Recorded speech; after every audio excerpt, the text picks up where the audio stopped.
Is this really surprising anyone anymore? Are people really still believing that he's doing the best for Nova Scotians? The Mi'kmaq chiefs of Nova Scotia plan to take legal action against Tim Houston and his government as Bill 6 passes. In a letter that was posted to social media, the chiefs call this environmental racism and say that the province of Nova Scotia and Premier Houston are making decisions and moving at speeds that appear rooted in racist and colonial practices, as they continue to marginalize the voices, positions, and concerns of the Mi'kmaq people.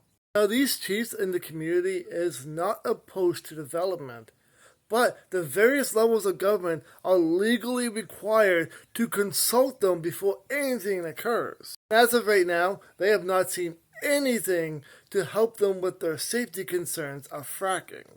These two parties have met already a few times, and Tim Houston is claiming there is technology out there to not only lessen the amount of water needed for fracking, but lessen the environmental impact fracking will have, but has yet to prove any of this physically. You can imagine the lack of faith one would have when one cannot produce evidence of such claims. It's worth noting that an Australian mining company has just pulled the plug, liquidated their assets, and moved out of Nova Scotia, claiming that Nova Scotia is one of the most difficult jurisdictions to conduct business in when it comes to the mining sector. And them leaving is not going to improve their reputation.